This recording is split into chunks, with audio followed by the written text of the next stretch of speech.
We got a call from Parsons, Tennessee to replace a 40-gallon water heater that had the tank fail. We got our water hose stretched out, so we're going to open the drain up to let the water heater start draining. So while the water heater's draining, we're going back to the van to get the new water heater prepped. We've got to put adapters on it, and it's getting an expansion tank as well.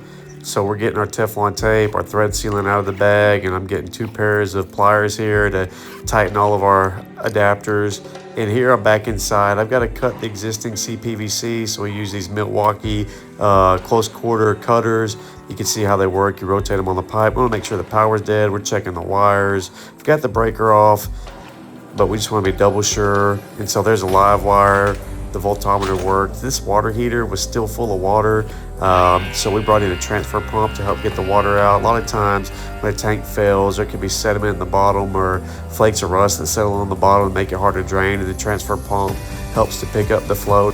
We had gotten the existing water heater out of the way, but we still had to dolly it back up to the truck, so it being full of water would have made that a tough trip. This picture's showing the valve being off. When the water comes into the house, we turn the water off so we can cut these old cpvc valves out. Right now we're letting the water drain out of the system. We let the cold side drain first, and we're going to open the hot side and let it drain. You can still hear the transfer pump in the background.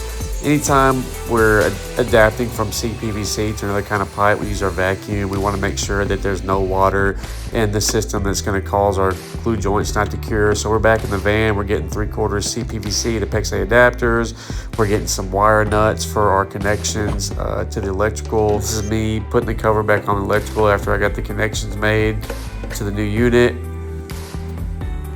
This is me unboxing the expansion tank. And then we're going to check the pressure in the expansion tank and make sure it matches what's coming into the house. So I'm putting the gauge on the expansion tank, and it's reading 50 pounds. That's right where we want it.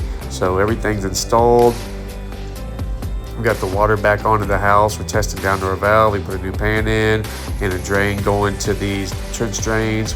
We're getting ready to open the new brass valve that we installed to fill the tank up. You can hear it here. So after the tank fills up, we check all our connections, and then we turn the power on. This is what it looked like when the install was finished.